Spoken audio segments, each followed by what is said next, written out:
seperti apa sih desa mandiri itu? Apakah yang memiliki banyak uang dan fasilitas umum? Seharusnya desa mandiri itu adalah desa yang bisa memenuhi kebutuhan akan sarana prasarana dasar dan bisa mensejahterakan masyarakatnya.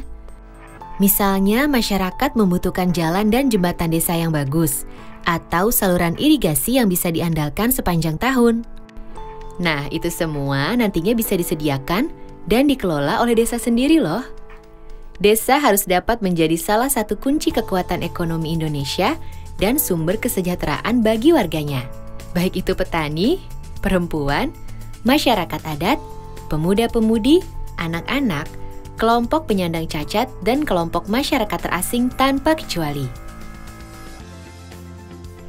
Nah, untuk mewujudkan desa mandiri itu, pemerintah telah mengesahkan Undang-Undang Nomor 6 Tahun 2014 tentang Desa, atau sering disebut Undang-Undang Desa. Undang-undang ini memberikan kesempatan bagi desa untuk menjalankan dan mengatur pembangunannya sendiri. Karena ya memang masyarakat desalah yang lebih tahu apa saja yang dibutuhkan untuk lebih maju dan sejahtera. Saat ini ada lebih dari 74.000 desa di negeri ini. Jadi bayangkan seperti apa pengaruhnya bagi perekonomian Indonesia jika semua desa tersebut bisa menjadi desa yang maju dan sejahtera. Karena itu, pembangunan desa menjadi bagian penting dalam Undang-Undang Desa. Untuk itu, semua program pembangunan desa harus direncanakan oleh pemerintah desa bersama-sama dengan Badan Permusyawaratan Desa atau BPD dan masyarakat desa. Program-program ini harus dimusyawarahkan agar sesuai dengan kebutuhan masyarakat. Baik itu peningkatan kualitas pelayanan dasar, sarana prasarana dasar, ekonomi desa, dan pemberdayaan masyarakat desa. Semuanya menjadi rencana pembangunan jangka menengah desa atau RPJM desa untuk 6 tahun ke depan yang dituangkan dalam Rencana Kerja Pemerintah Desa atau RKP Desa Tahunan. Jadi setiap tahun harus dilakukan beberapa kali musyawarah desa untuk mempertajam dan menyepakati rencana kerja dan anggaran desa tahunan. Semua kegiatan tingkat desa harus dapat direncanakan, dilaksanakan, dan diawasi oleh masyarakat desa sendiri. Termasuk juga setiap ada permasalahan atau kebijakan yang menyangkut kepentingan masyarakat desa harus dimusyawarahkan dulu. Dengan Undang-Undang Desa, desa diberikan kepercayaan penuh untuk mengelola anggaran desa sendiri. Dananya cukup besar loh, sesuai luas, jumlah penduduk, dan tingkat kemiskinan per desa. Sedikitnya 70% dari anggaran pendapatan dan belanja desa atau APB desa harus dimanfaatkan untuk pembangunan. Sedang untuk gaji dan operasional perangkat desa tidak boleh lebih dari 30%. Untuk itu, setiap desa harus bisa membuat dan mengelola rencana APB desa secara transparan dan dapat dipertanggungjawabkan.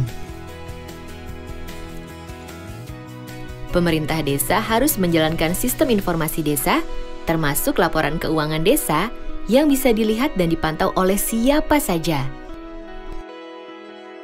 Sistem ini juga berguna untuk memberikan saluran bagi masyarakat untuk menyampaikan keluhan yang ditemukan dan perkembangan penyelesaian masalah.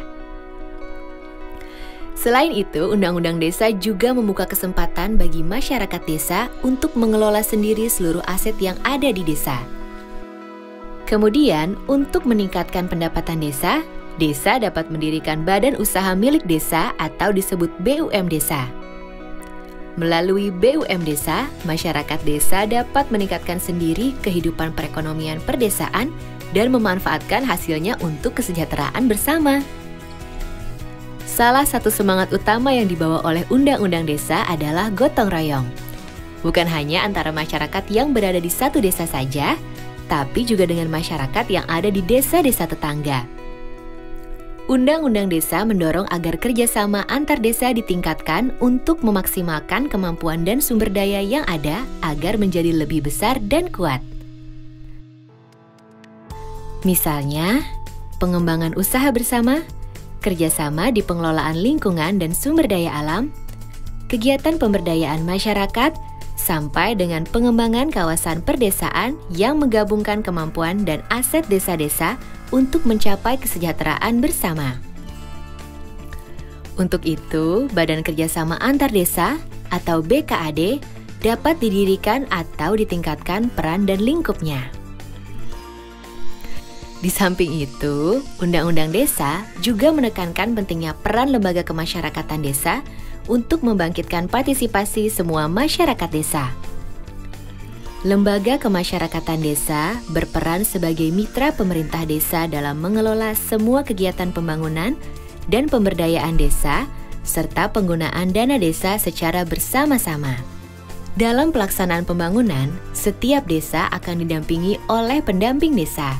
Pendamping desa akan membantu memastikan kualitas pembangunan desa sesuai harapan, termasuk kualitas pemberdayaan manusianya.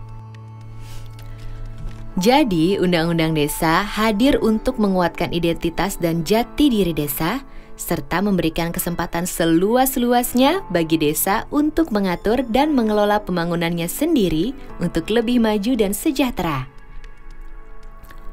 Dengan peran dan dukungan semua pihak sesuai bidangnya masing-masing, tentunya desa mandiri akan segera terwujud. Desa yang menjadi sumber hidup dan kesejahteraan bagi masyarakatnya, desa yang menjaga martabat dan kearifannya, desa yang menjaga lingkungan, budaya dan nilai-nilai tradisionalnya, serta desa yang dibangun dan dijaga secara mandiri dan gotong royong bersama oleh seluruh masyarakatnya. Jadi, ayo kita semua bersama-sama dukung Undang-Undang Desa.